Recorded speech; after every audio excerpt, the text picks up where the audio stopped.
Welcome back to the Autoblog Podcast. I'm Greg Migliore. We have a great show for you today. We've been driving some red-hot electric vehicles. Lots of fun things. The Hummer EV, it's as big and powerful and crazy as you might think. Some really expensive Mercedes electric vehicles.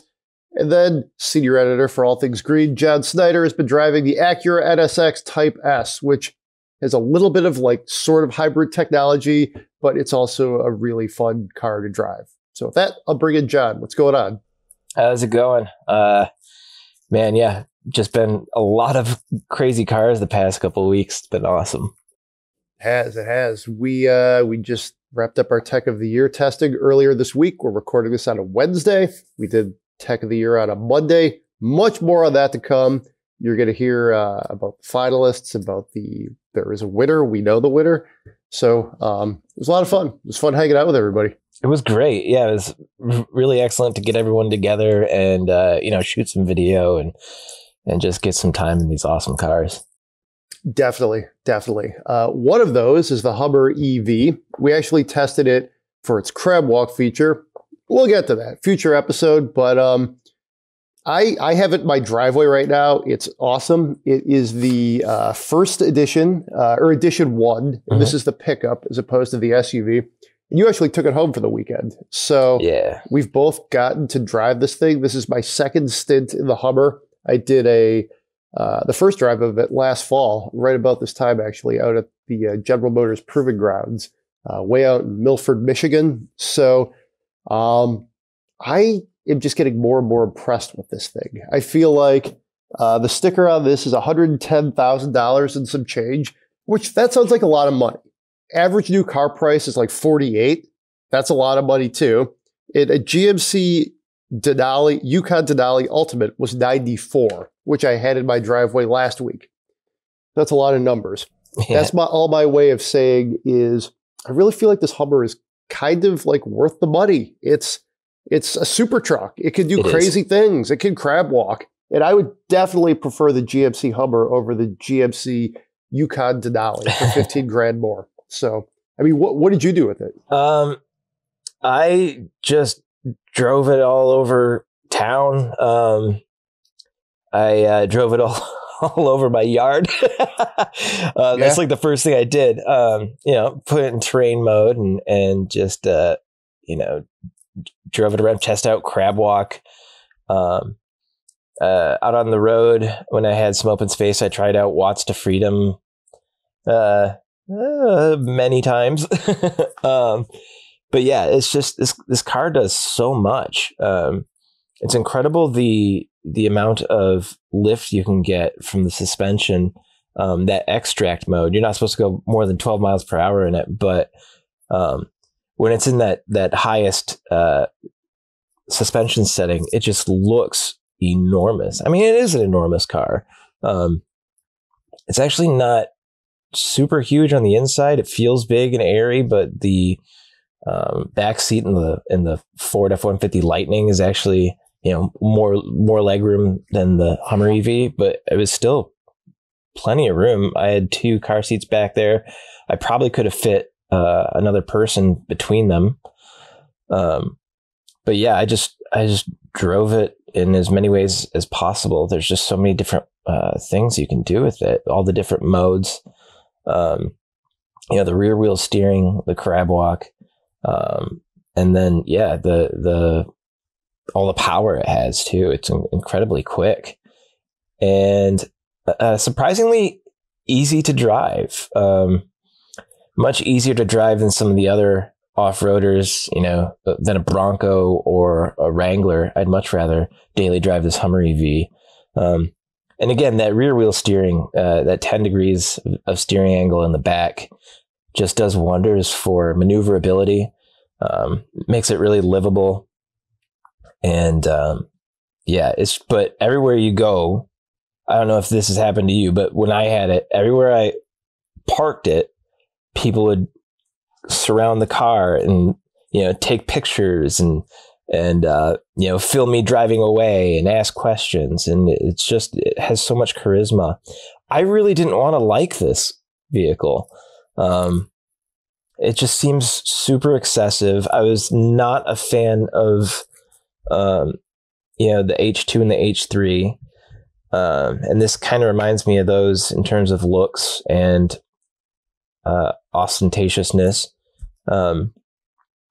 But I quickly fell in love with it just because it's so much fun and it can just do so many different things. And kids loved it. Everybody loved it. Everybody I met just was in love with it. And I noticed, driving down the street with it, I've got a neighbor that has one now too. They just got it. I not a neighbor I know, but down the street, and I've seen it in their driveway. I might have to get to know them. Yeah, I mean, I think you captured it really well. It has so much like charisma, so much gravitas. It's just fun. There's so many things you can do with it. The bed has the GMC sort of step thing. There's a charger back there. You can pair like your phone or your like music player with it. Yeah, there's little speakers in the tailgate, which is cool. So it is cool. And you can take the roof panels off. They're surprisingly light.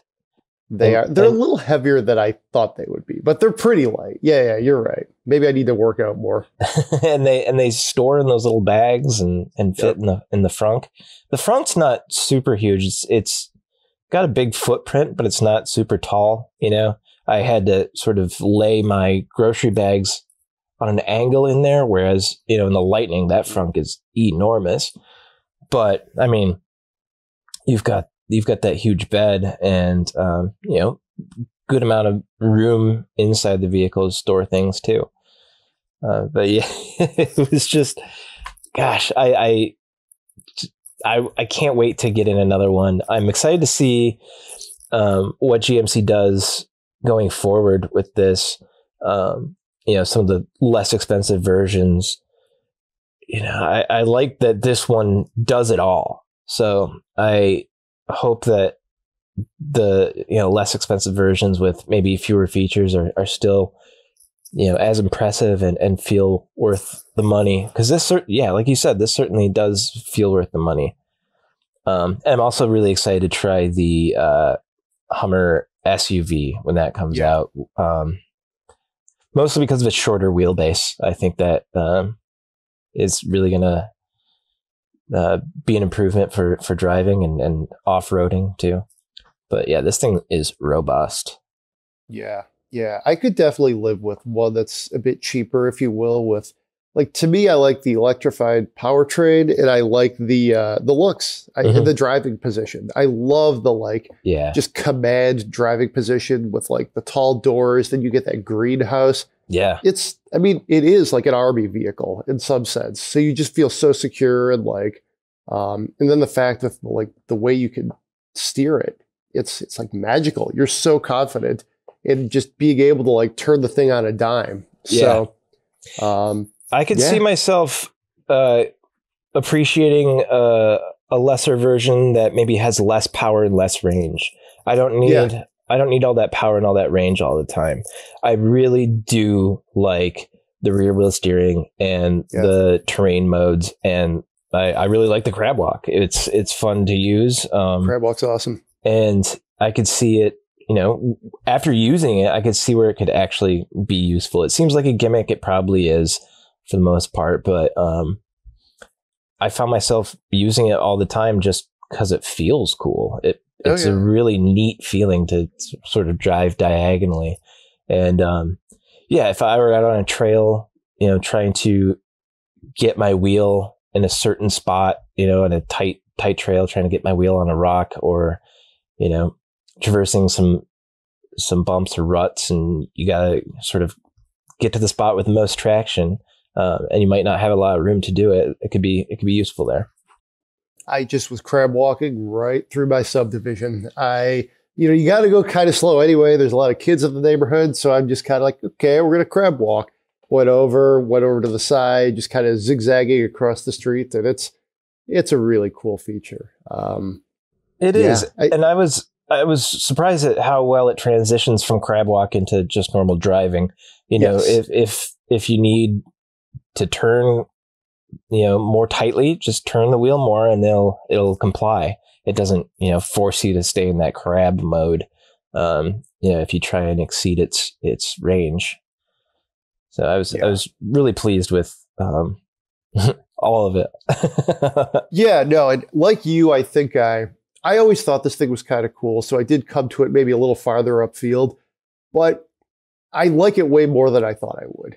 I thought I would be like, okay, this is cool, whatever. We drive a lot of cool things, but a lot of the features are very usable and have a point. It's, I mean, things are expensive. I think it could be a status symbol. I think some of the lower price models are going to they'll probably sell quite a few of those. People are going to get fired up about this. Yeah, I mean, it's a fun truck, that's for sure. I can't wait to try the SUV. It's, I almost think this is going to be a weird, parallel. I feel like Rivian, from a design standpoint, is the closest thing right now to the Hummers out there, because they're fairly distinctive. You know, and again, design style is subjective, but that's just kind of I saw an R1T coming down the street the other day, and he waved at me. And like, what's this guy? He has a Hummer? I'm like, oh, you got an R1T. Okay. So the Rivian is the car that most came up in conversations when I was, talking to strangers about the Hummer. They were able to draw a lot of comparisons, and I see why. I mean, they're both very unique in their styling. They both have unique drive modes, and they can drive more than just straight with the front wheels turning. So the Hummer has sort of the built-in brand recognition. Everybody knows what this is, even if they're only vaguely aware of it. Whereas I'll talk to people who are always curious about the cars I'm driving. They're like, so who is this Rivian? What is that? I saw it. That's cool. Is that real? Or even Polestar, which is, ostensibly backed by Volvo and Geely. They're like, who is this Polestar thing? Their cars are cool. I think I might want one, but is this legit? Is this on the level? Whereas people are more like, oh yeah, Hummer. Okay. So that is the Hummer. I am looking forward to driving it. I was just telling you off camera here, I need to go charge it right now, pretty soon. But yeah, we used up a lot of range on that. Yeah, no, that's good. That's what we're supposed to do. It's I got to go charge it. I think I found a DC fast charger that's a mile from me. The plan is I think I'm going to try to go get a coffee, maybe lunch or something. This was originally going to be a breakfast maneuver. Go get a breakfast sandwich and drink coffee, juice it up for maybe 20 minutes. That's more than enough, because the car is actually going back on Friday, which will make me sad. Yeah. So. All right, let's move along to a couple other electrics. We'll just start through this and kind of bang through them. You just drove the EQE Sedan. Yep. I've been in the AMG EQS, and you have been in the EQS SUV. Correct. So why don't you tee it up first with the EQE? This is something I'm super intrigued by, just because literally you were driving that when I was in the S. But this is the E-Class of electric Mercedes. And you've driven the S. Does this translate into a smaller, slightly footprint? Exactly. It is, it looks very similar, feels very similar on the road. Same sort of cab forward design. It's basically a slightly smaller, slightly more maneuverable, and maybe not quite as plush version of the EQS. It's remarkably similar. It looks almost identical from the outside. You have to view it from the profile to really the difference. There's a couple little details. The light, the EQS, you can get the light bar all the way across the front, things like that. But the EQE, remarkably similar to the EQS. So if you don't want to spend EQS money, but you still want an EQ sedan, and you're not really losing much by going down into the EQE. I drove the excuse me. I drove the EQE, the 500 4MATIC. So it's the higher performance version of the all-wheel drive. So 2 motors, 402 horsepower, 633 pound-feet of torque. Feels very quick. You know, it'll do 0 to 60 in a claimed 4.5 seconds, and that seems about right. And yeah, there's an AMG version coming out. So I'm curious to hear what you think of the AMG EQS. But yeah, it's very much just a slimmed down, just slightly shorter, really, EQS, and very smooth, very easy to drive. Feels luxurious inside, really nice materials. I'm really impressed with the materials. A lot of tech to get used to. It's all the same stuff. You can get the hyper screen, but whether or not you do, there's still like a little bit of a learning curve with the tech. But yeah, it's a nice little sort of more affordable alternative to the EQS. It sounds sort of like, and this is exactly how Mercedes slices and dices its lineup. It's like the S-Class is, really for the highfalutin crowd, if you will. You get the E-Class, and that's a lot of different people. And it seems like that's exactly what they're doing with the EQE. It's interesting too, just to me, the naming scheme. Like we're supposed to know this stuff. And this is actually not the most like myopic naming scheme a car company's ever come up with, but it gets a little confusing, I guess. Let me put it that way. But I mean, so you've probably driven an E-Class recently. Where would you spend your money? Would you go EQE or E-Class? EQE, yeah. If I were sort of a Luddite, I don't want to say Luddite, someone who doesn't need all the tech. There's a lot of technology in these cars, and it's very in your face. So if it takes you a long time to sort of wrap your head around the tech, and you can find it frustrating, which is completely reasonable, maybe stick with the E-Class, but just for the electric drivetrain, and the smoothness and the quietness, and those reasons are enough for me to pick the EQ version. Well, I drove the AMG EQS same time, had it last week and this weekend. I actually brought it to Tech of the Year, which was quite the way to make an entrance. I didn't crab walk like you did, but hey, that's how it goes. I guess the one takeaway I would have, like negative takeaway, is I don't necessarily think you need the AMG EQS, if you will. The lower levels, plenty of range, plenty of power, because again, these are electric cars, instant torque. Do you necessarily need 700 pound-feet of torque with a boost function? Maybe not. 649 horsepower, but it's the AMG. So I was impressed. This one came in at $159,000. Yikes. Yeah, so I'm trying to remember the last time I had a car that wasn't six figures in my driveway. I went from, the Denali was 94, just 94. Then I had the AMG and, of course, the Hummer, which will be soon going back. So, yeah, it's just some expensive cars, but cars are expensive today. Like 100 is like the new 70, if you will, for car prices, which is insane, but that's the world we live in. Yeah. And this is... Yeah. What you say about the AMG being sort of overkill, and the lesser variants being more than enough, that tracks with everything James Riswick has said, senior editor James Riswick, who drove them all sort of pretty close together. And I edited his drives of those, and got that same sense. And from myself driving other EQ cars in various versions, most cases, the base versions, or if you need all-wheel drive, the base all-wheel drive versions are plenty of power. A little bit of parallel here with the Hummer, somewhat oddly.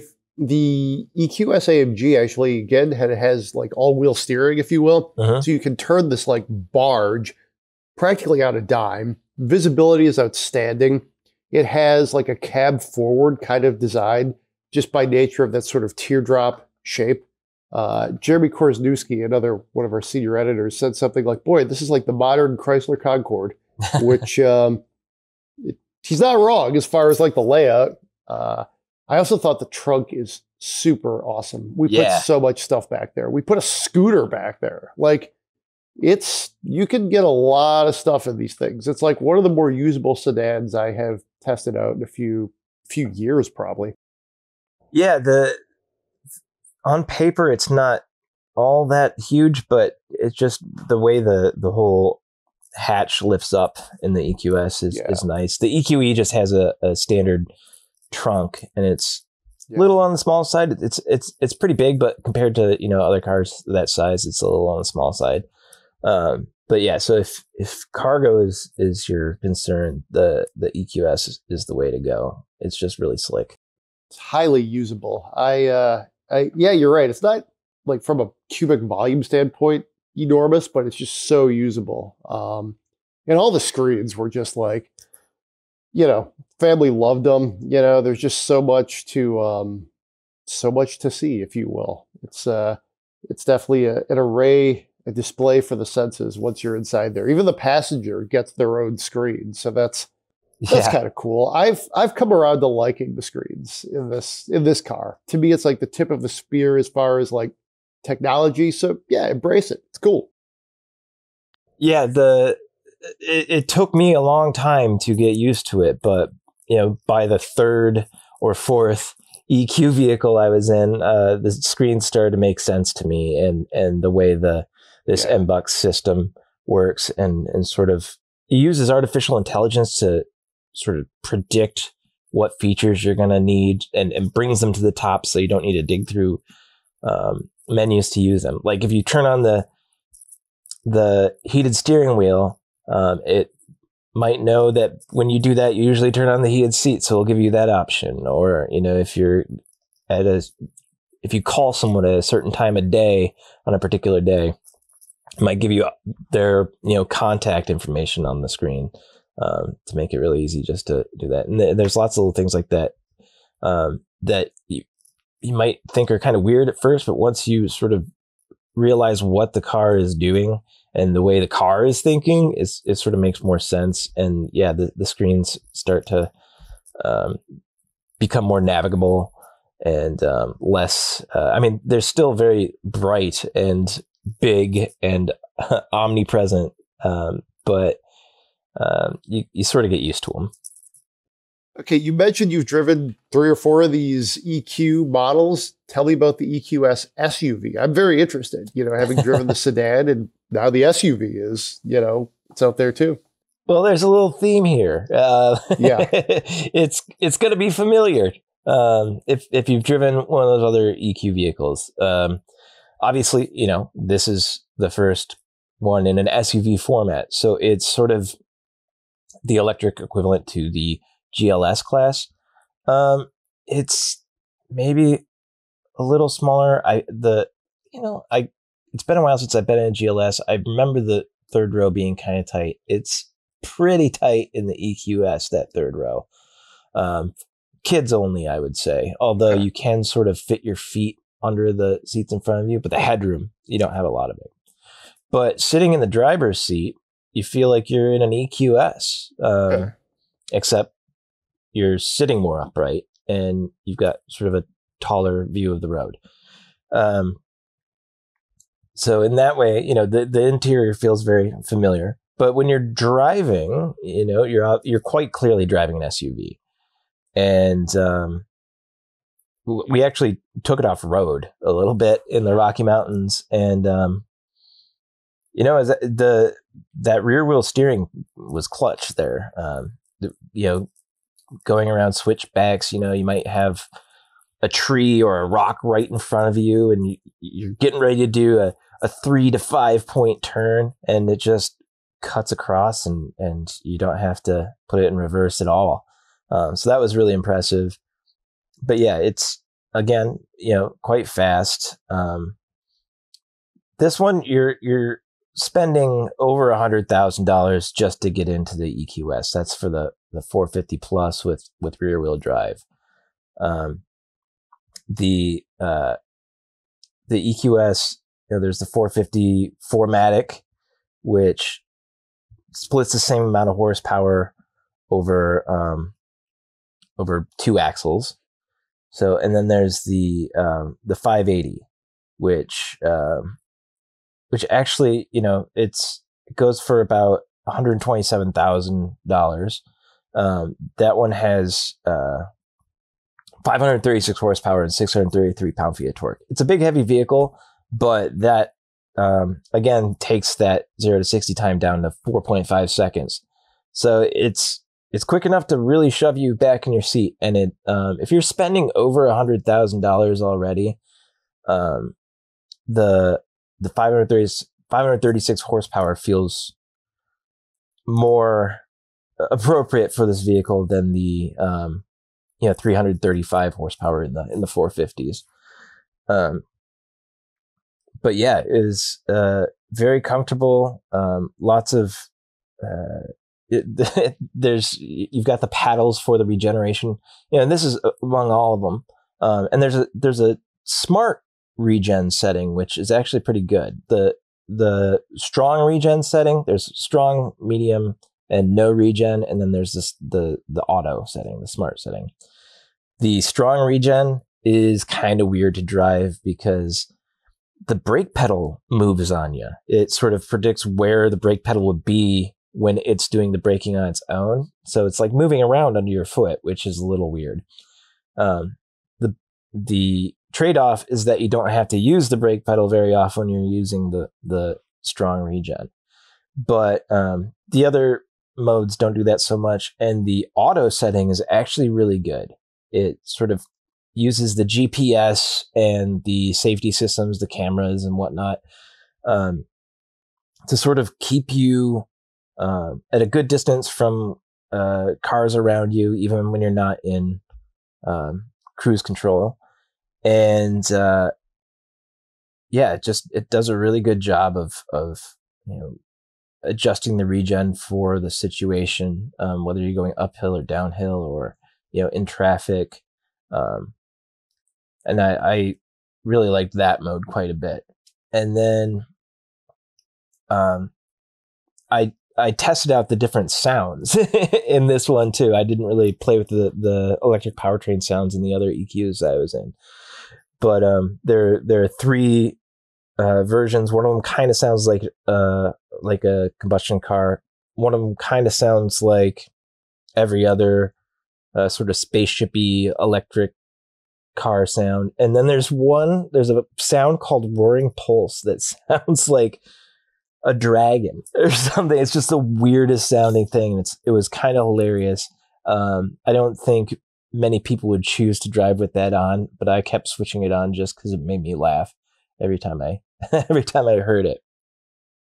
But yeah, other than that, very much like the other EQs. Quiet, smooth, powerful, and comfortable. I mean, everything you want, right? I mean, it kind of looks like a Mazda CX-9 to me, looking at the pictures. But I would assume, much like with the EQS Sedan, which a lot of people have been very divisive on, I would assume it looks better in person, that it's got a little bit more of the sort of like the jewelry and the features just pop a little bit more. Definitely. Yeah. I really like the look of it. Yeah. Okay.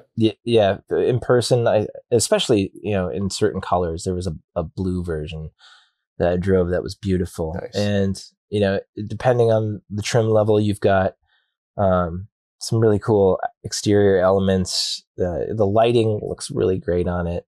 The rear light bar across the back is really attractive. And then, depending on which version you get, you could get the illuminated Mercedes badge up front, surrounded by, the grille insert has like a bunch of little tiny 3.8 stars. And again, the interior materials are just fantastic. There's some faux leather that's just really, really nice. And this almost feels like a micro suede or like seal fur on some of the trim, on like some of the door trim, and it's called Neotex, and it's really, really nice. So yeah, and the EQS SUV had those little pillow things on the headrest that I couldn't stand, but you can get it without those too. God, those things drive me crazy. I cannot stand those. They just, I don't know. They're not that comfy. I don't think I mean, I'm traditionally somebody who like gets ready 3 minutes before they leave the house. So my hair is always wet. It's just like, I'm with you there. They're an interesting feature. Yeah. So SUV or sedan? It's your money. Which one do you go with? SUV. I like having the extra. In this case, I like having the extra capability to tackle. I go up north a lot, and we have a lot of unmaintained roads up there, and a lot of snow. So I kind of want to be able to get through that and over stuff, and just having that third row, for emergencies, and the just sort of the extra interior volume is nice. All right, sounds good. Well, let's we got to go kick it old school here. Acura NSX.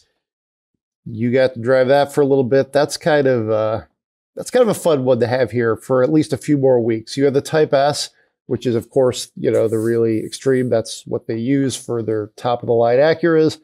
It's going to be getting pretty cold here, like colder in a few weeks, although it's 65 right now, oddly, 67. It's a good time to get a few more weeks left in your daily supercar. What did you do with this thing? Just drove it as much as I could. Yeah.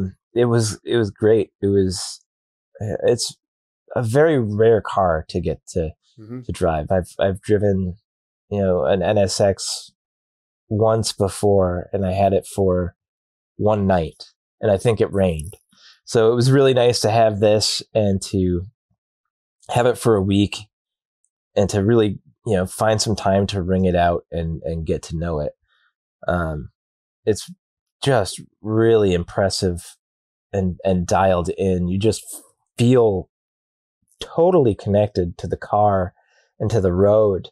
The levels of grip in this thing are just incredible. And the more speed you get, going through a corner or something, the more it feels like it bites down and just holds on. I know it has a lot of downforce from the aerodynamics, but just overall, an incredibly impressive car in terms of looks and performance and everything. Technology, maybe not so much. The infotainment is old, which is kind of refreshing. It was nice not to have, after getting out of all those EQSs, to get into this and have just like this tiny little screen that doesn't do much except for what you really need it to do. And you just focus on driving it, and the wheel feels just so good in your hands. There's carbon fiber everywhere, and it looks really good. 600 horsepower, just a really interesting sounding powertrain when you combine that twin turbo V6 with those 3 electric motors. There's just a lot of different sounds going on at different times. It's all very exciting. And this one was in a beautiful matte gray paint called Gotham Gray. Oh, nice. And with blacked out badges, and it just looked. And it's got the Type S has a standard carbon fiber roof, carbon fiber spoiler on the back, and throughout the interior. The brakes on this thing were fantastic. This one has this had the lightweight package, so more carbon fiber, and then carbon ceramic rotors, and these bright red shiny brake calipers underneath that. But the brakes just feel so good. You could be really hauling, and it doesn't take much pedal effort, and it bites down and slows you down really quickly. I mean, it's a light vehicle. There's not a lot of momentum to fight against. So it just handles just how you want it. The steering's precise. The suspension just traces the road. You almost feel like you're driving an electric razor across, like you're shaving the road. It's really something. And then you can just put it in quiet mode and creep through the neighborhood, and you're not waking everyone up with the loud motor. Just really sort of chameleonic. This car can do a lot of different types of driving, but you can only bring one person with you. So whoever that person is pretty lucky. It's a fun car. I have been fortunate to drive. I drove an original NSX. This is probably 6-7 years ago. It was actually out in Ann Arbor on a day like this. Actually, it was Nice. a cold October day. It was a lot of fun. It was also pretty easy to drive. So, that's it was interesting how that set my view of the NSX, because I had never driven sort of like the newer modern NSX. So I started with the first one. It was actually a retro drive for another magazine. Really got indoctrinated into it. And then I've been driving this new one. I've been able to drive it 3 times, I think 3 or 4 times, 3 different instances. So I feel like I have a pretty good feel for it. We talked about it last week on the podcast that it may go all electric. In fact, that's what they're kind of talking about, how they would allow it to continue. And I think what I said last week, and I'll say again, is I really do think an all-electric NSX would be a brilliant move for Acura, because it allows them to sort of maintain that, they always aspire to have technical leadership. I don't think they always do, but it's something they go for. Other people, whether it's the Z06, the AMG, Ferraris, Lamborghinis, they're going for different things. And, Acura has always said, hey, we're going to be different. I also think there's opportunity. I mean, there's not a lot of all electric supercars. So, Right. Yeah, I think that'd be a great move. And, the last time I drove one, I was basically impressed in most facets of it. I think it looks great. So It does. And, Acura will have a challenge for making this continue to feel unique. I feel like the current NSX feels so unique because of its powertrain. It's just, that hybrid plus twin turbo V6. Electric powertrains, it's kind of hard to differentiate them. So they're going to have to find other ways to make this an electric NSX feel special. I imagine they'll pull out all the stops on styling, make it look real cool, and make it handle incredibly once again. But I'm curious to see what else they can do to make this sort of stand out against other high performance EVs. Well, I mean, technically, the Maserati GranTurismo Folgore is a very high-powered, electrified sports car. Mm-hmm. News of that comes out the last few days. I think it's impressive. I'm a little surprised that they're sticking with the GranTurismo, if you will, for a little bit. A couple of years ago, it had looked like they might maybe just decide that the GranTurismo and the Grand Cabrio, there wasn't really a place for them in the Maserati lineup, but they endure. This is sort of the buyer's choice here. You can get the V6, which is extremely powerful. This is Nettuno, if you know Maserati parlance, which gets you all the way up to 550 horsepower. Or you can go electric, which is kind of cool too. So I'm impressed with this. In some ways, I think this slipped below the radar for me a little bit, and I'm impressed with what Maserati's doing. Yeah, I think it's a really interesting approach to, release this car with, the V6, the twin turbo V6, and the electric powertrain in the same vehicle, and just sort of let people choose. And the fact that it's a big grand touring coupe is interesting to me too. That they're sort of wringing out a little extra life from that format in a time when that seems like that sort of vehicle is dying off. So I'm excited to see that their approach to it. I think it's really, really sort of interesting. But I imagine, I don't know, I feel like a lot of people are going to go with the the Folgore, because that electric powertrain is pretty badass, 750 horsepower, and you know, a little more future proof than the gas engine. Well, it really does come down to which way do you want to go here. Do you just want that like powerful traditional internal combustion engine, or do you, at this point, are you like, hey, I'm done. It's electric. They're going to offer me electric. I'm going that way, you know? And if you're a Maserati buyer, you're probably not too worried about the cost. So I think it really is just buyer's preference. And yeah, I got to give Maserati some credit here. We're talking about how Acura might make the NSX electric down the road. I was just reading about the final versions of the Audi R8. There's a lot of like larger, more like well-heeled automakers that haven't quite figured this out. And they're just like, hey, we've got this electric Grand Tour right here. You can buy it if you want.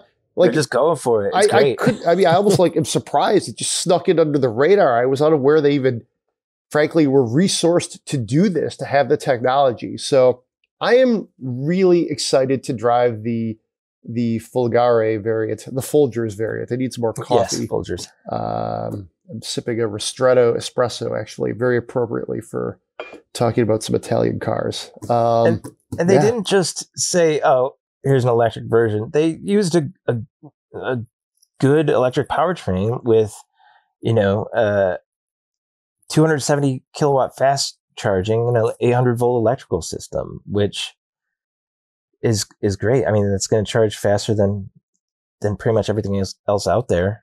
There's, a few 800 volt vehicles out there right now, but I think it was good of them to sort of think to the future with that too. As more of those vehicles come out, this, if you're coming out with something expensive that maybe can't charge that fast, you're going to get passed over pretty quickly here. But this gives it a little bit of staying power, I hope. Cool. Well, since we're talking Maserati, let's just talk a little bit Ferrari here. They rolled out, last week, I want to say, they rolled out the SP51.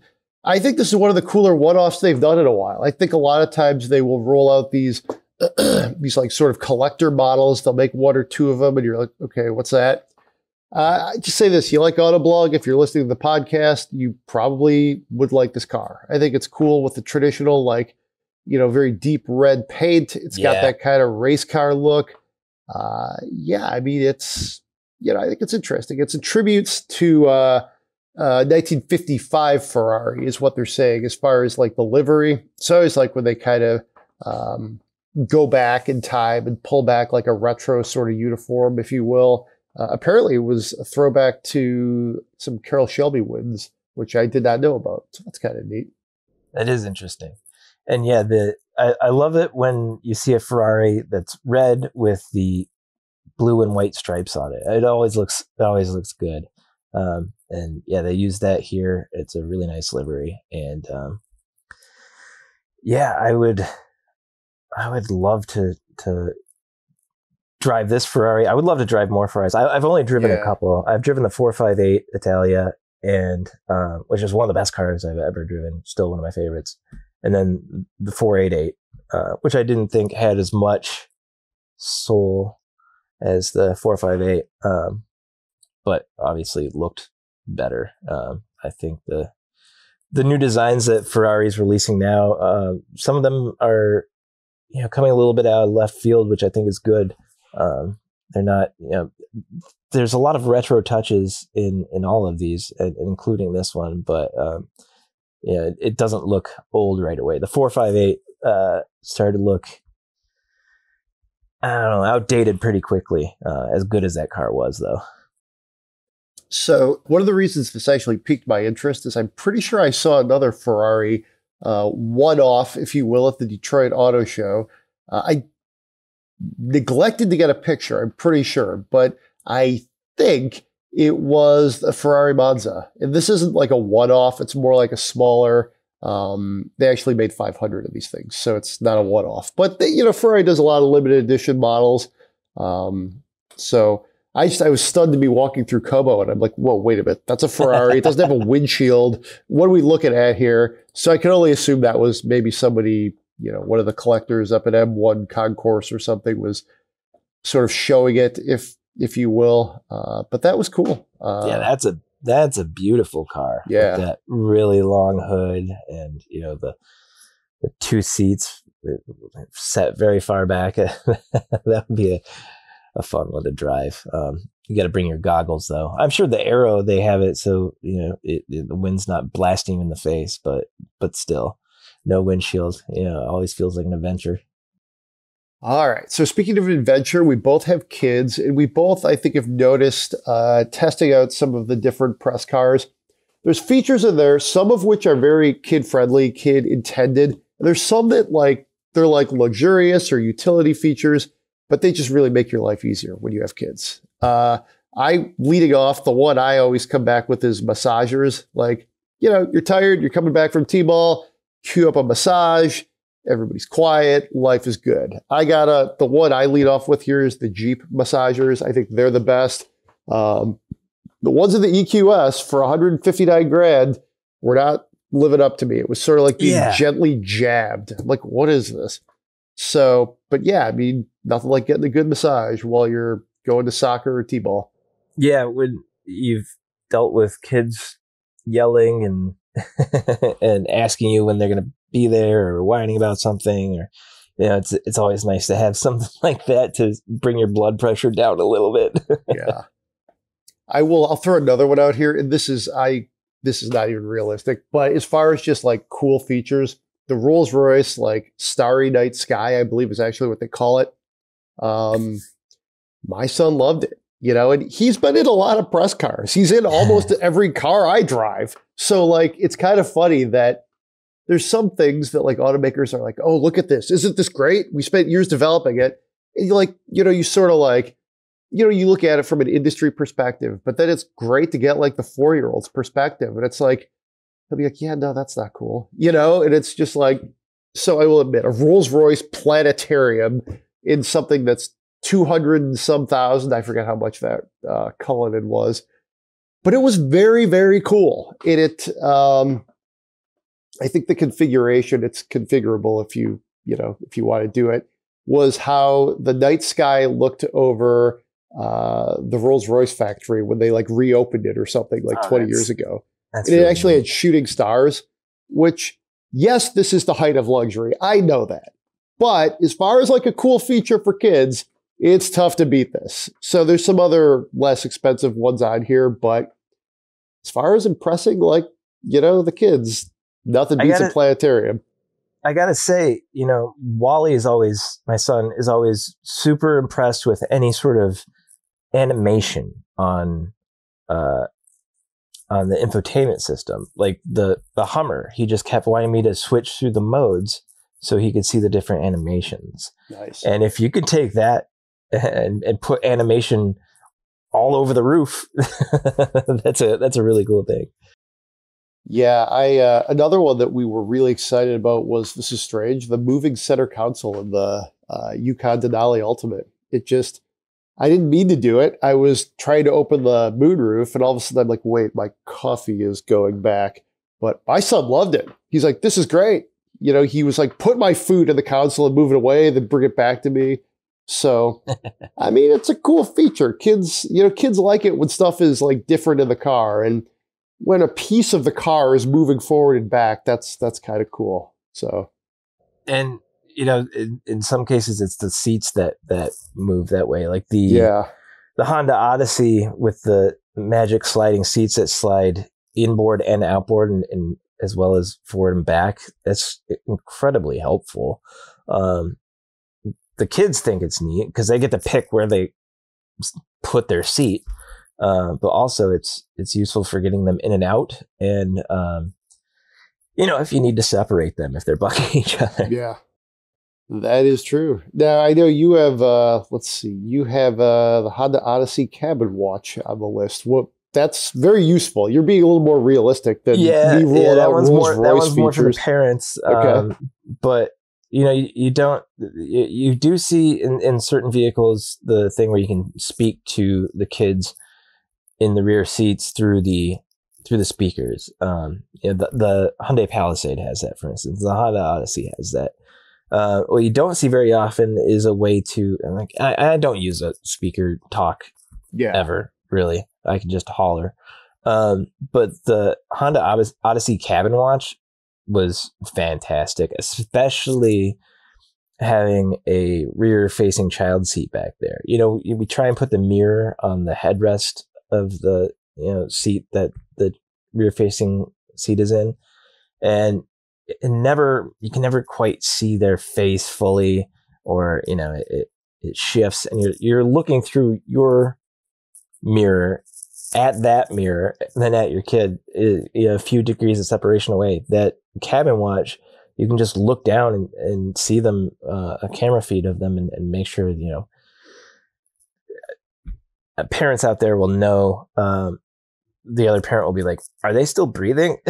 So, or making sure they're not, spilling their milk or whatever. But yeah, I wish that feature was in more vehicles. I think the sound of nature that you put out here too, those are in Hyundai's, Kias, Genesis vehicles. There's nothing like some white noise to get everybody to calm down a little bit. Yeah, I mean, I originally was using them for myself. Just, it's nice to have a little, bird chirping or waves lapping at the shore, on those, when you're in traffic and maybe gripping the steering wheel a little too hard. But we found that it just instantly puts our toddler daughter to sleep. If she's fussing around on a trip, or is like maybe missed her nap and is fighting sleep, put that on. Or if she's just crying because she's tired of being in the car, put that on, and she calms right down. She always just goes to sleep. It's great. Very relaxing, very relaxing. And one thing I will say this, that just seems to win regardless. My son always loves a Jeep Wrangler. Like, that's like the ultimate kid feature. You roll up in a Wrangler and he's like, cool, let's go. Yeah, for my kids, it's pickup trucks. They always want to climb in the bed, especially if there's a step back there. They want to climb in the bed and hang out, and they just play back there. They love it. Sounds good. Sounds good. Any fall beers you're enjoying these days? It's the heart of October. We should at least name one. I actually went to the cider mill down the road in South Lyon, and it got bought by Blake's Hard Cider. Okay. And so we went there and sampled some of their hard ciders. So it's also cider season. Hard ciders are good. The Blake ones are good. They've got some good flavors. My favorite hard cider is this one called Nomad. Oh, interesting. From North Peak, which is related to Grizzly Peak and Jolly Pumpkin. But it's a nice dry, very dry hard cider, and I like that quite a bit. So that's what I've been sampling lately is some of those hard ciders. There's also, I'm still working through some gozas, some tart gozas from the summer. Try and capture that last bit of summer flair with a nice, crisp, citrusy goza. Sounds good. Sounds good. I actually have enjoyed a Blake's Flannelmouth hard cider. Oh, nice. I like to grab, I think they sell them in 4s or 6ers. Had one of those. It's just spring, fall, obviously. Sometimes spring can be good, even winter, but it's definitely October, November. That's when a good hard cider is tasty. So, yeah. All right. If you enjoy the show, please give us a 5-star rating on Apple Podcasts, Spotify, wherever you get the podcast. Send us your Spend My Monies at podcast@autoblog.com. Be safe out there, and we'll see you next week.